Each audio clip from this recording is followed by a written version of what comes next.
할렐루야. 예배를 통해서 오늘도 하나님께서 친히 말씀하실 줄 믿습니다. 예배가 능력이고 감격입니다.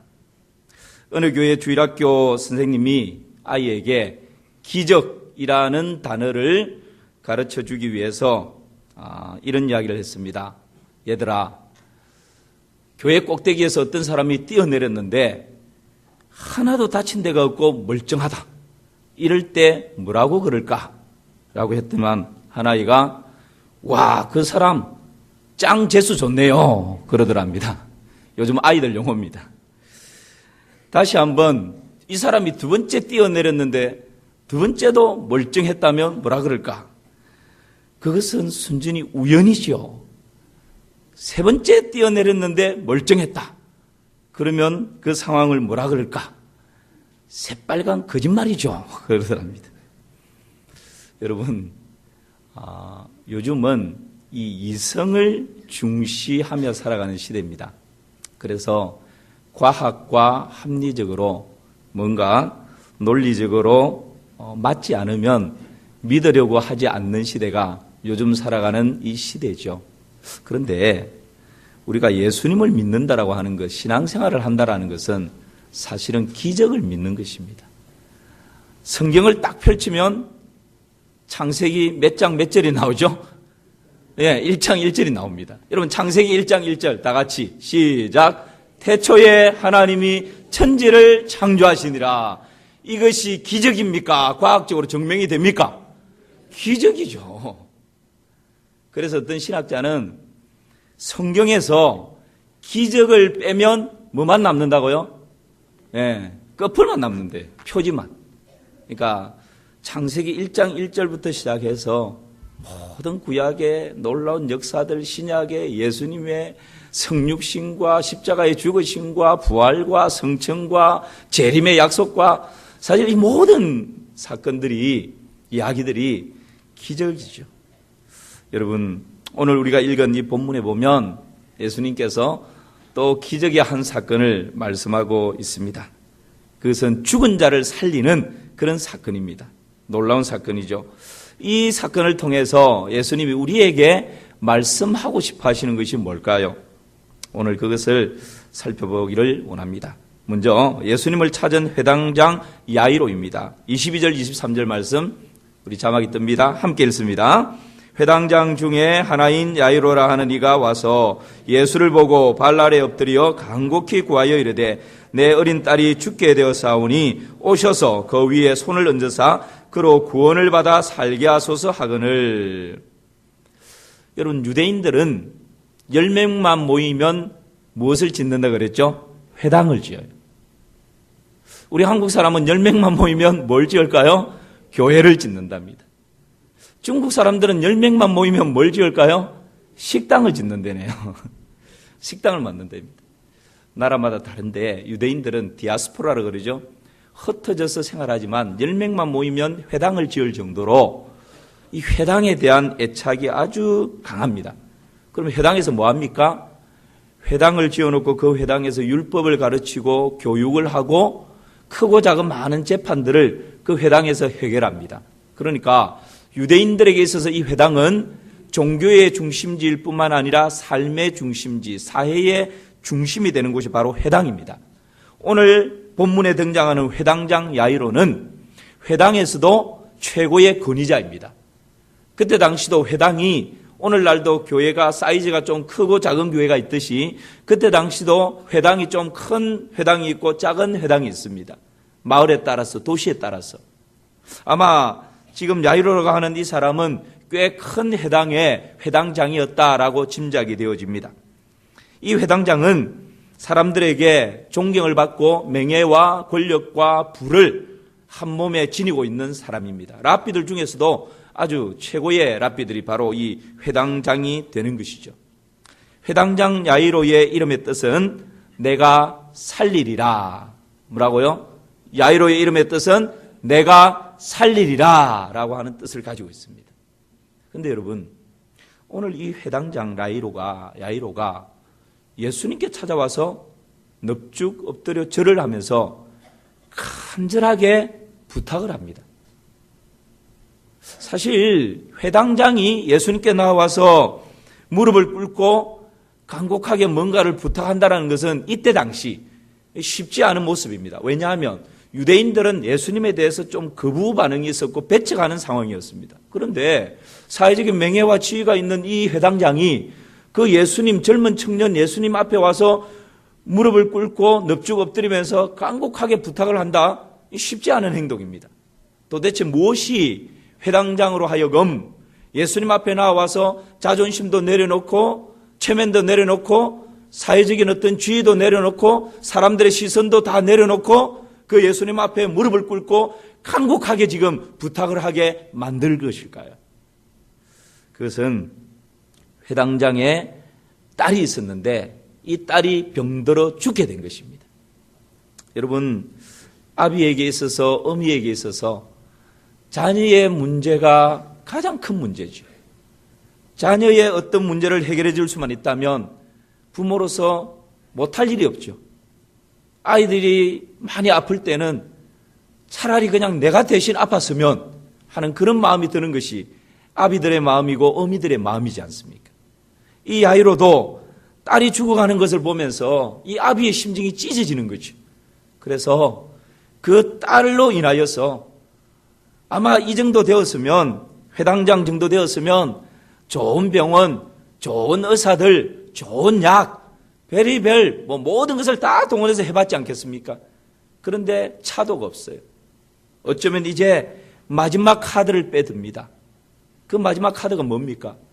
내가 회당장이지만 내가 가지고 있는 명예와 내가 가지고 있는 권력과 내가 가지고 있는 부를 가지고 나의 이름이 다른 사람을 살리리라, 내가 살리리라 라고 하는 이름을 가지고 있지만 정작 죽어가는 내 딸을 살릴 수 없는 이 아비의 무기력함을 안고 내가 내 딸을 살릴 수 있다면 마지막 카드, 내 자존심도 내려놓고 내 체면도 내려놓고 내 명예나 부나 권력이나 사람들의 시선도 다 내려놓고 내가 살리리라는 이름을 가지고 있는데 다른 사람을 살리기 전에 내가 죽어야 내 딸을 살릴 수 있겠구나. 그래서 자신이 죽는 거예요. 예수님 앞에 무릎을 꿇고 간곡하게 내 딸 좀 살려달라고 부탁하는 것은 내가 철저하게 죽어질 때에 마지막 소망을 붙들 수 있기에 예수님께 나와서 모든 것 다 내려놔 버리고 내 딸만 살 수 있다면 예수님 살려주십시오. 그렇게 간구하고 있는 것이죠. 사랑하는 딸이 죽어가는 그 고통으로 인해서 이 아이로 아버지가 예수님을 찾게 되고 예수님께 나오게 된 통로가 된 것입니다. 사랑하는 성도 여러분, 오늘 이 예배 자리에 여러분 나와서 함께 예배하고 있습니다. 여러분 어떻게 예수님을 찾게 됐습니까? 어떻게 예수님을 만나게 됐습니까? 아마 모태신앙이신 분들은 잘 모를 겁니다. 그냥 제가 자라서 좀 이제 시근이 들고 나니까, 시근이라고 그러죠. 시근이 들고 나니까 내가 교회 다니는 부모 밑에서 태어났습니다. 그런데요, 저처럼 신앙의 집안이 아니고 어떤 이유를 통해서 교회를 찾게 되고 신앙생활을 시작하게 되고 예수님을 찾게 되고 예수님을 만나게 되는 그런 사람들의 이유를 물어보면 다들 사연이 있습니다. 어떤 사람은 질병 때문에 교회를 나오게 되고 어떤 사람은 사업에 실패해서 내 인생 끝내버릴까 그러다가 누군가의 소개로 신앙생활을 하게 되고 어떤 사람은 취업과 결혼과 진학에 실패해서 신앙생활을 시작하게 되고 어떤 사람은 무기력하고 우울함이 밀려와서 자살 충동을 느끼는 가운데 신앙생활을 시작하고 교회를 찾게 된 사람도 있습니다. 어떤 사람은 잠만 자려고 눈을 감으면 잠은 오지 않고 가위 눌림을 당하고 집안에 이런저런 우환이 생겨서 점쟁이를 찾아가고 굿도 해보고 부적도 몸에 징겨보고 다녔는데 그것으로 도저히 해결함을 받지 못해서 교회 가면 낫는다 그래서 교회 왔습니다. 그런 분들도 들어 만나게 됩니다. 여러분 어떤 연유로 나오게 됐든지 우리 예수님께서는 그 사람을 외면하지 않으십니다. 우리 예수님께서는 우리의 과거를 묻지 않으시고 지금 우리의 있는 모습 이대로 받아주시는 분인 줄 믿습니다. 우리 예수님께서는 우리가 어떤 이유 때문에 주님을 찾았든지 주님 앞으로 나왔을 때 우리의 있는 모습 이대로 바라보시면서 내가 너로 인하여 기쁨을 이기지 못한다. 할렐루야. 우리는 그거 잘 못 느낄 수 있어요. 아이고 목사님, 제 한 주간 삶을 돌아보면 얼마나 죄를 많이 지었는데요. 얼마나 많이 넘어졌는데요. 얼마나 많이 실패했는데요. 얼마나 내 속에서 원망 불평 많이 했는데요. 지금도 미움과 분노가 내 마음에 가득한데요. 하나님 저를 보면서 기쁨을 이기지 못하신다고요? 그렇지 않습니다, 여러분. 우리가 어떤 모습으로 나왔든지 주님을 사모하고 주님을 찾아 이 자리에 나왔을 때 사랑하는 우리 주님께서는 우리 한 사람 한 사람을 바라보시면서 사랑하는 아들아, 사랑하는 딸아, 내가 너로 인하여 기쁨을 이기지 못하노라. 그렇게 말씀하시는 줄 믿습니다. 그것이 우리 하늘 아버지의 마음입니다. 그래서 때로는 인생의 고난이 꼭 나쁜 것만은 아닙니다. 왜냐하면 그 고난 때문에 주님을 찾게 되고 그 고난 때문에 교회에 나오게 되고 그 고난 때문에 밋밋했던 우리의 마음이 더 간절해지고 더 깊어지고 주님을 향한 우리의 열정이 더 불타오를 수 있기 때문에 때로는 고난이 나쁜 것만은 아니다라는 거예요. 그래서 우리 인생에 고통과 역경이 있고 비바람이 있고 폭풍우가 몰아치는 그런 일들이 있지만 청교도들은 이 고난을 가리켜서 변장된 축복이다. 그렇게 말하고 고백했습니다. 변장된 축복. 우리 주님께서는 고난이라고 하는 이것을 통해서 축복을 살짝 감추어 두고 계신 것이죠. 어느 조그만 어촌 마을이 있었습니다. 그 마을의 남자들은 다 배를 타고 고기를 잡는 어부들이었습니다. 오늘도 가족의 생계를 위해서 배를 타고 저 먼 바다로 나갔습니다. 그런데 갑자기 폭풍우가 몰아쳤습니다. 해가 지고 어둠이 짙게 내렸지만 고기 잡으러 나간 남편들은, 아버지는 돌아오지 않았습니다. 동네 아낙네들과 아이들은 눈물을 흘리면서 남편이 돌아오기를, 아버지가 돌아오기를 손꼽아 기다리고 있습니다. 밤을 지새우고 기다리고 있습니다. 그런데 설상가상으로 아이가 잘못해서 어느 집에 불이 나버렸습니다. 그래서 집 한 채가 그냥 홀라당 그 밤에 다 타버렸습니다. 그야말로 설상가상입니다. 여러분, 고난에 고난이 겹친 것이죠. 그렇게 밤을 지새우며 이제 점점점 어둠이 지나가고 새날이 밝아올 즈음에 저 멀리서 그 고기 잡으러 나갔던 배가 다시 이 마을을 향해서 점점 가까이 다가오고 있습니다. 보니까 모든 어부들이 온 힘을 다해서 노를 저어서 이 마을로 들어오고 있었던 것입니다. 들어와서 이야기를 들어보니까 우리가 캄캄한 칠흑 같은 이 어둠에 폭풍우를 만나서 동서남북을 분간할 수 없는 그때에 어디선가 환한 불이 막 불꽃이 피어오르는 것을 보고 저기가 육지구나 그러고 그 방향만을 향해서 끊임없이 노를 저었다라는 거예요. 여러분, 때로는 아버지, 남편이 돌아오지 않는, 혹 바다에서 영영 돌아오지 못하면 어떨까라고 하는 그런 고난을 안고 있는데 설상가상으로 집이 불에 홀라당 타버리는, 고난에 고난이 겹치는, 역경에 역경이 겹치는 그런 일들도 살아가다 보면 왜 없겠습니까? 그런데 오히려 변장된 축복이라고 하는 것은 이런 것이죠. 집이 타버리는 그것을 통해서 저 멀리서 방향을 알지 못했던 그 남편들이, 아버지들이 그 불꽃을 바라보면서 다시 노를 짓기 시작해서 살아날 수 있는 그런 은혜. 이것이 여러분 고난을 변단된 축복으로 바꿔놓는 하나님의 놀라운 은혜이지요. 지금 내가 안고 있는 인생의 온갖 고난과 역경이 변장된 축복으로 우리의 삶에 열매 맺게 되기를 주님의 이름으로 축원합니다. 그리 될 것입니다. 주님을 찾으면 그리 됩니다. 이 일에 대해서 우리 예수님은 어떤 반응을 보이십니까? 35절 말씀 우리 같이 한번 읽어볼까요? 아직 예수께서 말씀하실 때에 회당장의 집에서 사람들이 와서 회당장에게 이르되 당신의 딸이 죽었나이다. 어찌하여 선생을 더 괴롭게 하나이까? 이 회당장이 마지막 카드를 꺼내서 내가 죽음으로 내 딸을 살릴 수 있다면 그리하리라. 그리고 체면과 모든 것 다 내려놓고 예수님 앞에 납작 엎드려서 살려달라고 지금 그렇게 구하고 있는데, 사람이 와서는 회당장님 이제 예수님 더 이상 괴롭힐 필요 없습니다. 끝났습니다. 회당장님의 딸이 죽었습니다. 이 비보를 전해주는 거예요. 모든 상황이 끝나버리는 상황이죠. 아마 이 아비의 마음에는 절망이 밀려왔을 것입니다. 그때에 예수님께서 뭐라고 말씀하십니까? 36절입니다. 함께 읽을까요? 예수께서 그 하는 말을 곁에서 들으시고 회당장에게 이르시되 두려워하지 말고 믿기만 하라 하시고, 두려워하지 말고 어떻게 하라고요? 믿기만 하라. 여러분, 이 믿기만 하라라고 하는 이 말씀은 원어에 보면 현재 명령형입니다. 그러니까 현재 명령형이라고 하는 것은 어떤 것입니까? 야, 야이로야, 너 나에게 올 때는 지금 나에게 와서 무릎을 꿇고 내 딸 좀 살려달라고 간절하게 부탁을 하는데 너 내가 살려줄 줄 알고 그 믿음 가지고 왔지? 그 믿음 가지고 온 거죠.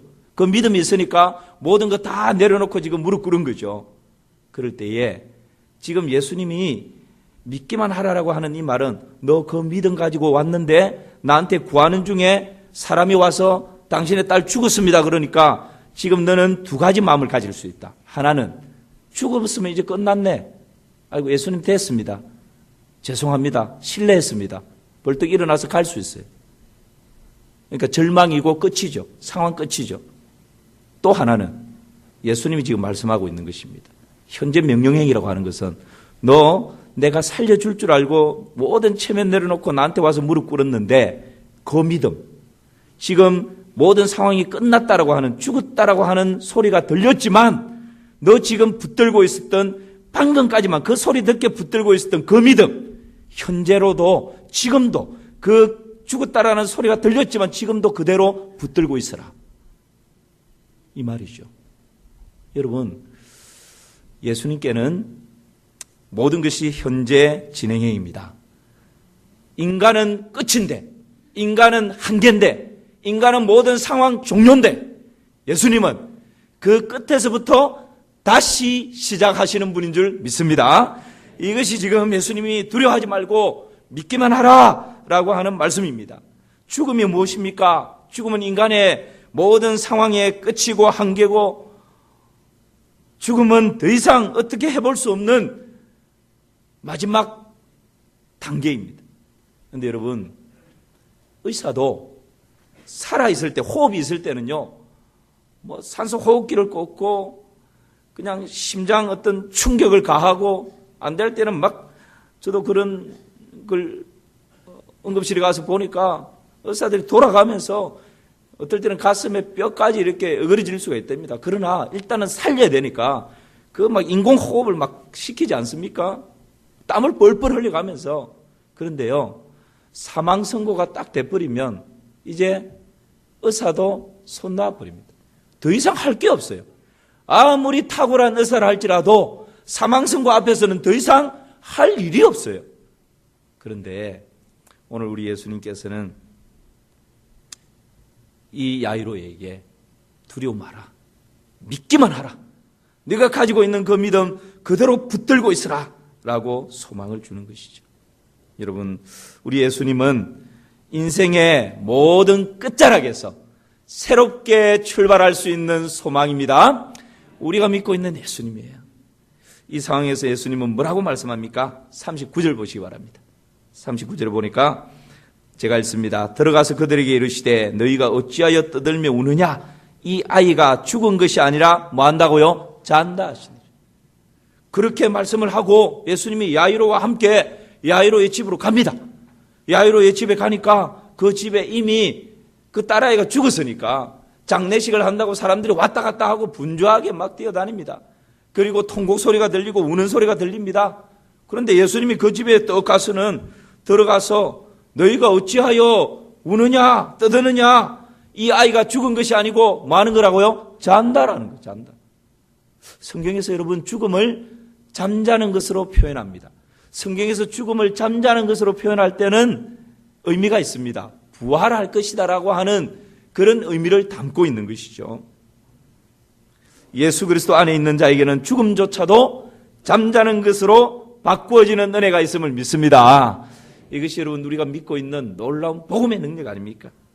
예수님께서 이제 그 가정에 가서 죽었는데 예수님은 잠잔다라고 이야기하면서 뭐라고 말씀하십니까? 41절 같이 한번 읽어볼까요? 41절입니다. 그 아이의 손을 잡고 이르시되 달리다굼 하시니 번역하면 곧 내가 네게 말하노니 소녀야 일어나라 하심이라. 이 달리다굼 무슨 의미라고요? 소녀야 뭐하라? 일어나라. 혹 졸고 있는 분들 일어나시기 바랍니다. 이 달리다굼 아람어입니다. 사실은 어떻게 읽어야 되느냐 하면 우리는 그냥 편하게 달리다굼 이러는데 달리다굼 한번 따라해 봅시다. 아람어 시작. 달리다굼. 네. 달리다라고 하는 말은 연약한 자야, 소자야, 약한 자야 이런 말이고요. 굼이라고 하는 말은 일어나라 이런 의미입니다. 이거는 일상 가운데서 쓰는 용어입니다. 보통 우리가 막 이렇게 병든 자를 치유한다든지 귀신을 쫓아낸다든지 할 때 뭔가 이게 막 영성이 풍성한 사람들한테 가서 기도를 받으면 주로 이제 목이 컬컬하게 좀 이게 막 이렇게 힘이 들어가지 않습니까? 주여 치료해 주실 줄 믿습니다. 뭐 이러든지. 달리다굼은 어떤 그런 의미가 아닙니다. 달리다굼 이런 게 아니고 일상 용어입니다. 그러니까 아이를 깨워서 학교 보내야 될 때 엄마가 야 은하 많이 빨리 일어나서 학교 가야지. 빨리 일어나. 그냥 이런 용어예요. 달리다굼이라고 하는 것은 빨리 일어나서 학교 가야 된다. 일상 용어입니다. 무엇을 말해줍니까? 죽음이라고 하는 것은 특별한 것이 아니고 그리스도 예수 안에 있는 자에게는 죽음이라고 하는 것이 일상의 연장이다. 삶의 연장이다. 라고 하는 것. 그 죽음조차도 이미 그리스도 예수 안에 있는 자는 극복한 사람이다. 정복한 사람이다. 이것을 달리다굼을 통해서 말씀하고 계신 것이죠. 여러분 그 결과 어떻게 됩니까? 42절 말씀 우리 같이 읽어볼까요? 42절 시작. 소녀가 곧 일어나서 걸으니 나이가 12살이라 사람들이 곧 크게 놀라고 놀라거늘. 소녀가 살아났습니다. 일어나 걸었습니다. 기적이 일어난 것입니다. 모든 사람이 놀랐습니다. 여러분 초상집이 한순간에 잔치집으로 바뀌어져 버렸습니다. 이것이 우리가 믿는 복음인 줄 믿습니다. 이것이 기독교의 능력인 줄 믿습니다. 여러분 어느 장례식에서 장례식을 치르면서 찬양을 하는 종교가 어디 있습니까? 일부러라도 이게 오늘 왜 자꾸 이렇게 사투리가 나오죠? 그러니까 그렇죠. 우리 그 유교적인 장례식은요, 사람을 우는 사람을 사잖아요. 샀어라도 의도적으로라도 아이고 눈물 한 방울 안 흘리는데 저도 그런 걸 봤어요. 이게 여러분 장례식의 모습이거든요. 그런데 여러분 우리 기독교에서는 며칠 후 요단강 건너가 만나리 할렐루야. 도대체 장례식을 하면서 찬양을 하고 며칠 후 요단강 건너서 만날 겁니다. 만남을 약속하는 이런 능력 있는 종교, 생명의 종교, 부활의 종교, 이것이 여러분 우리가 믿고 있는 복음이요 우리 기독교인 줄 믿습니다. 여러분 이 능력이시죠. 우리가 예수님을 믿으면 인생의 사막이 에덴으로 바뀌어지고 광야가 여호와의 동산으로 바뀌어지고 그 가운데서 기뻐함과 즐거움과 감사함과 창함이 넘치는 그런 은혜가 아름다운 열매로 드리워지게 되는 것입니다. 이것이 여러분 주님 믿는 우리에게 있는 놀라운 은혜요 복입니다. 오늘 이 사건을 통해서 예수님이 무엇을 보여주고 싶어 하십니까? 죽음은 인간이 가진 저주이고 비참입니다. 죽음은 인간의 한계이고 모든 상황의 끝입니다. 그러나 예수님이 이 죽음의 문제에 대해서 답을 주셨습니다. 우리 예수님은 죽음이 끝으로 맺어지지 않고 시작으로 모든 인간의 한계를 새로운 출발로 만들어버렸고 이 죽음을 삶의 연장으로 바꾸어 버렸습니다. 어떻게 일이 가능합니까? 죄의 삭선 사망이기에 이 사망의 결과 죽음은 인생에게 비참이요 저주였지만 예수 그리스도께서 친히 십자가에 못 박혀 우리의 죄를 대속해 주셨으므로 대속의 죽음을 죽어주셨기에 그리고 이 죽음의 권세를 이기고 3일 만에 다시 살아나셨습니다. 예수 그리스도의 죽으심과 부활하심으로 우리에게 이 놀라운 죽음을 정복할 수 있는 소망을 허락해 주신 것이죠. 죽음을 삶의 연장으로 바꾸어 버린 것입니다. 그러므로 우리 예수님께서는 이렇게 말씀하십니다. 요한복음 11장 25절 26절 말씀 함께 읽습니다. 예수께서 이르시되 나는 부활이요 생명이니 나를 믿는 자는 죽어도 살겠고 무릇 살아서 나를 믿는 자는 영원히 죽지 아니하리니 이것을 내가 믿느냐. 할렐루야. 우리 예수님께서 나는 부활이요 생명이니 나를 믿는 자는 죽어도 살겠고 무릇 살아서 나를 믿는 자는 영원히 죽지 아니하리니 이것을 내가 믿느냐라고 말씀하십니다. 예수님이 우리 인생의 참된 생명이 되시고 부활이 되시고 유일한 구원자가 되십니다. 놀라운 하나님의 은혜이죠. 제가 언젠가 소개해드린 적이 있습니다만 김상하 스님의 이야기입니다. 주일날 웬 스님에 대해서 이야기를 합니까? 라고 할 수 있겠지만 여러분 한번 들어보십시오. 김상하 스님은 경북대 수학과를 졸업하고 고등학교 교사로 재직하고 있었습니다. 열심히 아이들에게 수학을 가르치는데 인생의 허무가 밀려와요. 칠판에서 열심히 숫자를 풀고 답을 말하는데 수학은 짝짝짝짝 하면 답이 탁탁탁탁 나오는데 인생은 답이 없어요. 아무리 생각하고 고민해봐도 뭔가 모를 참된 진리다라고 하는 답을 붙잡지 못합니다. 허무가 밀려와요. 그래서 교사직을 다 내려놓고 내가 불교에 입문을 해서 도를 닦고 진리를 깨우쳐야 되겠다. 그리고 불교에 입문을 합니다. 그런데 불교에 입문을 해서 좀 시간이 지나다 보니까 밖에서 보는 것하고 안에 직접 들어와서 보니까 이 안에도 여러 가지 또 부정과 부패가 있는 거예요. 실망을 합니다. 그래서 모든 거 다 팔아서 땅을 사서 불교 대학을 지어서 순수 불교를 만들어 봐야 되겠다. 그런 큰 꿈을 가지고 땅을 사는데 이 땅을 살 때 그냥 사기꾼에 이렇게 걸려 들어가지고 감옥에 들어가게 돼버렸어요. 여러분, 감옥에 들어가서 이 사람이 간수에게 불경과 목탁을 좀 달라고 그렇게 부탁을 합니다.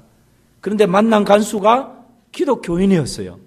그래서 목탁과 불경을 좀 갖다 달라 그랬는데 이 기독교인 간수가 성경책을 갖다 주는 거예요. 이 김상하 스님이 열받아가지고 보는 앞에서 그냥 성경책을 한 장 한 장 찢으면서 코를 확 불어가지고 던져버리고 화장지를 만들어서 그냥 던져버리고 그렇게 했는데도 이 간수가 다 청소를 하고 그 다음날 되면 또 어떻게 했을까요? 또 새 책 성경책을 또 한 권 넣어주는 거예요. 몇 번 이것이 왔다 갔다 하다가 이 스님이 지피지기면 백전백승이라 저걸 알고 나를 알면 100번 싸우면 100번 이긴다. 이 말을 깨우쳐가지고 그래 내가 이 성경을 독파해서 기독교의 허구성을 증명하리라. 그렇게 하고는 그날부터 이제 성경을 받아가지고 창세기부터 막 읽어나가기 시작해요. 그런데 구약 성경을 쭉 읽고 신약에 들어와서 마태, 마가, 누가를 쫙 읽는데 누가복음 7장에 왔는데 한 사건을 읽게 됩니다. 그 사건이 뭡니까? 나인성 과부의 아들이 죽어서 저 나인성에서 그 과부의 독생 하나밖에 없는 외아들이 죽었으니까 완전 슬픔 중에 슬픔의 장례 행렬이지 않습니까? 그래도 수가 다해서 이렇게 가면 그나마 좀 남은 사람들이 위로가 되지만 그 장례 행렬, 슬픔의 극한 장례 행렬과 예수님과 더불어서 이 기쁨의 장례 행렬이 나인성 안에서 나오는 장례 행렬, 예수님과 함께하는 이 기쁨의 행렬과 이 중간에서 마주치게 되는 거예요. 그런데 성경에 계속 읽다 보니까 예수님이 이 기쁨의 예수님의 행렬이 슬픔의 장례 행렬과 딱 만났는데 예수님이 그 관 위에 손을 얹고는 아들아 일어나라. 그러니까 죽어있던 관에 넣어져 있던 그 시체가 어떻게 됐어요? 일어나는 거예요. 살아나는 거예요. 그러니까 순식간에 극한 슬픔의 장례 행렬이 환희와 희열과 기쁨의 행렬로 바뀌어버렸어요. 그런데 이 김상하 이 스님이 자기가 절에서 이 불경을 공부하다 왔잖아요. 불경에도 이와 비슷한 이야기가 나온다는 거예요. 한 과부가 아들을 잃었는데, 외아들을 잃었는데 너무 슬퍼서 스가에게 찾아가서 내 아들만 살려주시면 죽으라면 죽을 것이고 뭐든지 다 하겠습니다. 그때 스가가 저 아랫마을에 내려가서 한 사람도 죽음을 경험하지 못한 집이 있으면 그 집에 우물물을 떠다가 아들에게 먹이면 살아날 것이요. 답을 줬어요. 그러니까 이 김상하 이 어머니가 너무 기뻐서 감사합니다, 감사합니다. 10번 이상 절을 하고는 막 마을로 뛰어내려갔습니다. 한 집 한 집 문을 두드리고 이 집에 그동안 죽은 사람이 있습니까? 없습니까? 그런데 문을 두드리는 집마다 증조 할머니, 고종, 아니면 무슨 아버지, 엄마, 여러분 죽음을 경험하지 않은 집이 한 집도 없는 거예요. 어깨가 축 늘어져서 다시 스가에게 와서 한 집도 죽음을 경험하지 못한 집이 없었습니다. 어쩌면 좋습니까? 그때 스가가 하는 말, 인생은 돌고 도는 것이요. 죽음은 사람의 힘으로는 어찌할 수 없으니 좋은 것으로 환생할 수 있도록 기도나 해 주시오. 끝. 이 불경에서 이것을 익히 잘 알고 공부를 했던 이 김상하 스님이 비슷한 내용이 성경에 있는데 성경은 그 슬픔의 행렬을 만났을 때 돌고 도는 것이니 어찌하겠소? 좋은 데 가도록 기도를 하시오. 끝. 이게 아니었거든요. 죽음의 행렬을 만났을 때 답을 주는 거예요. 해결을 해주는 거예요. 아, 여기에 생명이 있구나. 여기에 진리가 있구나. 그래서 여러분, 이 기독교를 반역하기 위해서 성경을 읽다가 거기에서 돌을 깨우치고 이분이 신학교에 가서 목사가 되어서 극락의 불락이라고 하는 책을 짓고 많은 사람들에게 간증을 하면서 진리로 돌아오게 만들었던 그런 이야기가 있죠. 여러분, 오늘 우리에게 우리 예수님께서는 바로 이것을 말씀해 주고 계십니다. 우리 사람은 어떤 일들을 만날 때마다 이제는 끝났구나, 이제는 상황 종료구나, 이게 여기까지가 한계구나 라고 주저앉아 버리는데 그때에 우리 주님은 달리다굼, 죽음조차도 나는 부활이요 생명이니 나를 믿는 자는 죽지 않는다, 영원히 산다라고 말씀해 주시고 소망을 주시는 것이죠. 요한복음에도 11장에 보면 나사로의 죽음 앞에서 나사로야 나오라 그렇게 명령하십니다. 요한복음 3장에는 성중 미문에 앉아있는 안전뱅이를 향해서 베드로와 요한이 은과 금은 내게 없거니와 내게 있는 것으로 내게 주느니 곧 나사렛 예수 그리스도 이름으로 일어나 어떻게 하라고요? 걸어라, 일어나 걸어라 말씀합니다. 오늘 이 예배에 나오신 사랑하는 성도 여러분, 달리다굼의 은혜가 여러분의 심령 가운데, 가정 가운데, 생업의 현장 가운데 충만하기를 주님의 이름으로 축복합니다. 달리다굼 병든 자여 일어나라, 달리다굼 낙심한 자여 일어나라, 달리다굼 실패한 자여 일어나라, 달리다굼 상처받은 자여 일어나라, 달리다굼 슬픈 자여 일어나라, 달리다굼 영원히 잠자는 자여 일어나라, 달리다굼 방황하는 자여 일어나라. 이 달리다굼의 은혜가 우리 모두에게 충만할 수 있기를 주님의 이름으로 축원합니다.